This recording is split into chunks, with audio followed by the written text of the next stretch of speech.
Chapter 16. And they journeyed from Elim, and all the congregation of the children of Israel came to the wilderness of Sin, which was between Elim and Sinai, on the 15th day of the second month after they departed from the land of Egypt. Then the whole congregation of the children of Israel complained against Moses and Aaron in the wilderness. And the children of Israel said to them, "Oh, that we had died by the hand of the Lord in the land of Egypt, when we sat by the pots of meat, and when we ate bread to the full. For you have brought us out into this wilderness to kill this whole assembly with hunger." Then the Lord said to Moses, "Behold, I will rain bread from heaven for you, and the people shall go out and gather a certain quota every day, that I may test them whether they will walk in my law or not. And it shall be on the 6th day that they shall prepare what they bring in, and it shall be twice as much as they gather daily." Then Moses and Aaron said to all the children of Israel, "At evening you shall know that the Lord has brought you out of the land of Egypt. And in the morning you shall see the glory of the Lord, for he hears your complaints against the Lord. But what are we that you complain against us?" Also Moses said, "This shall be seen when the Lord gives you meat to eat in the evening, and in the morning bread to the full, for the Lord hears your complaints which you make against him. And what are we? Your complaints are not against us, but against the Lord." Then Moses spoke to Aaron, "Say to all the congregation of the children of Israel, 'Come near before the Lord, for he has heard your complaints.'" Now it came to pass, as Aaron spoke to the whole congregation of the children of Israel, that they looked toward the wilderness, and behold, the glory of the Lord appeared in the cloud. And the Lord said to Moses, saying, "I have heard the complaints of the children of Israel. Speak to them, saying, At twilight you shall eat meat, and in the morning you shall be filled with bread, and you shall know that I am the Lord your God." So it was that quails came up at evening and covered the camp, and in the morning the dew lay all around the camp. And when the layer of dew lifted, there on the surface of the wilderness was a small round substance as fine as frost on the ground. So when the children of Israel saw it, they said to one another, "What is it?" For they did not know what it was. And Moses said to them, "This is the bread which the Lord has given you to eat. This is the thing which the Lord has commanded. Let every man gather it according to each one's need. 1 omer for each person, according to the number of persons. Let each man take for those who are in his tent." Then the children of Israel did so, and gathered, some more, some less. So when they measured it by omers, he who gathered much had nothing left over, and he who gathered little had no lack. Every man had gathered according to each one's need. And Moses said, "Let no one leave any of it till morning." Notwithstanding, they did not heed Moses. But some of them left part of it until morning, and it bred worms and stank. And Moses was angry with them. So they gathered it every morning, every man according to his need, and when the sun became hot, it melted. And so it was on the 6th day that they gathered twice as much bread, 2 omers for each one, and all the rulers of the congregation came and told Moses. Then he said to them, "This is what the Lord has said. Tomorrow is a Sabbath rest, a holy Sabbath to the Lord. Bake what you will bake today, and boil what you will boil, and lay up for yourselves all that remains to be kept until morning." So they laid it up till morning as Moses commanded, and it did not stink, nor were there any worms in it. Then Moses said, "Eat that today, for today is a Sabbath to the Lord. Today you will not find it in the field. 6 days you shall gather it, but on the 7th day, the Sabbath, there will be none." Now it happened that some of the people went out on the 7th day to gather, but they found none. And the Lord said to Moses, "How long do you refuse to keep my commandments and my laws? See, for the Lord has given you the Sabbath. Therefore he gives you on the 6th day bread for 2 days. Let every man remain in his place. Let no one go out of his place on the 7th day." So the people rested on the 7th day. And the house of Israel called its name manna. And it was like white coriander seed, and the taste of it was like wafers made with honey. Then Moses said, "This is the thing which the Lord has commanded. Fill an omer with it to be kept for your generations, that they may see the bread with which I fed you in the wilderness, when I brought you out of the land of Egypt." And Moses said to Aaron, "Take a pot and put an omer of manna in it, and lay it up before the Lord to be kept for your generations." As the Lord commanded Moses, so Aaron laid it up before the testimony to be kept. And the children of Israel ate manna 40 years, until they came to an inhabited land. They ate manna until they came to the border of the land of Canaan. Now an omer is 1/10 of an ephah. Chapter 17.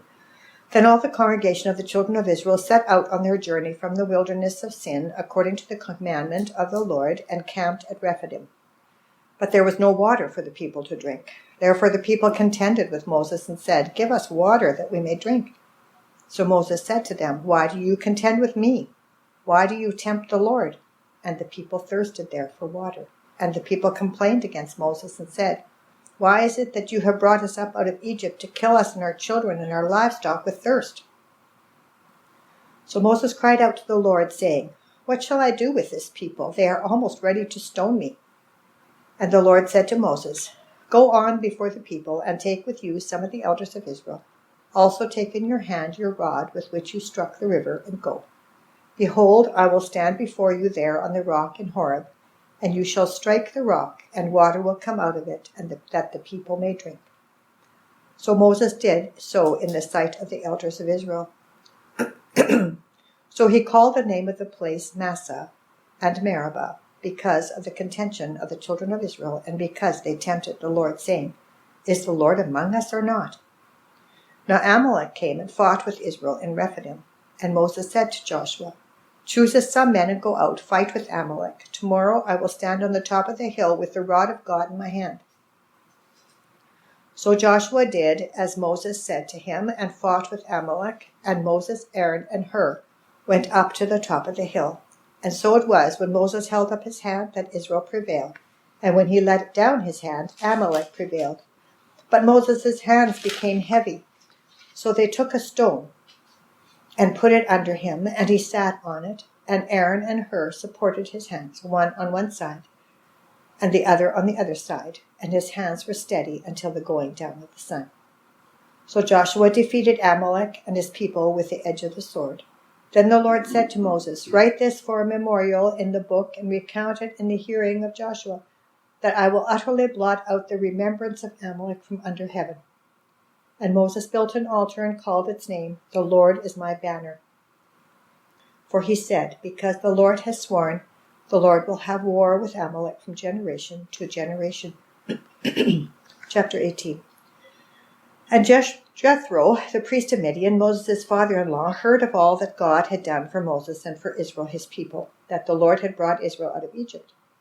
Then Jethro, Moses' father-in-law, took Zipporah, Moses' wife, after he had sent her back, with her 2 sons, of whom the name of one was Gershom, for he said, "I have been a stranger in a foreign land." And the name of the other was Eleazar, for he said, "The God of my father was my help, and delivered me from the sword of Pharaoh." And Jethro, Moses' father-in-law, came with his sons and his wife to Moses in the wilderness, where he was encamped at the mountain of God. Now he had said to Moses, "I, your father-in-law Jethro, am coming to you with your wife and her 2 sons with her." So Moses went out to meet his father-in-law, bowed down and kissed him, and they asked each other about their well-being, and they went into the tent. And Moses told his father-in-law all that the Lord had done to Pharaoh and to the Egyptians for Israel's sake, all the hardship that had come upon them on the way, and how the Lord had delivered them. Then Jethro rejoiced for all the good which the Lord had done for Israel, whom he had delivered out of the hand of the Egyptians. And Jethro said, "Blessed be the Lord, who has delivered you out of the hand of the Egyptians and out of the hand of Pharaoh, and who has delivered the people from under the hand of the Egyptians. Now I know that the Lord is greater than all the gods, for in the very thing in which they behaved proudly, he was above them." Then Jethro, Moses' father-in-law, took a burnt offering and other sacrifices to offer to God, and Aaron came with all the elders of Israel to eat bread with Moses' father-in-law before God. And so it was on the next day that Moses sat to judge the people, and the people stood before Moses from morning until evening. So when Moses' father-in-law saw all that he did for the people, he said, "What is this thing that you are doing for the people? Why do you alone sit, and all the people stand before you from morning until evening?"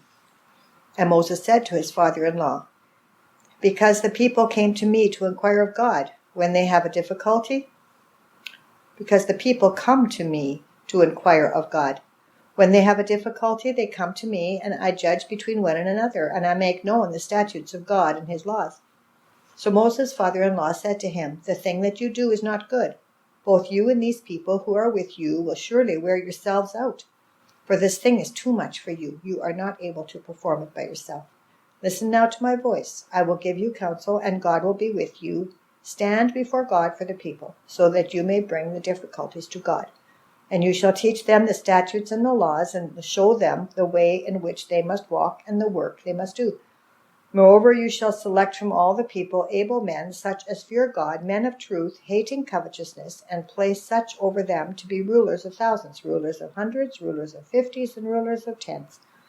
And let them judge the people at all times. Then it will be that every great matter that they shall bring to you, but every small matter they themselves shall judge. So it will be easier for you, for they will bear the burden with you. If you do this thing, and God so commands you, then you will be able to endure, and all this people will also go to their place in peace.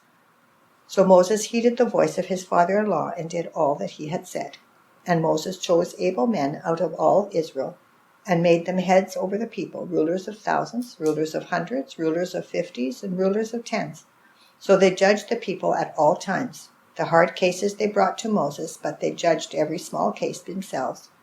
Then Moses let his father-in-law depart, and he went his way to his own land.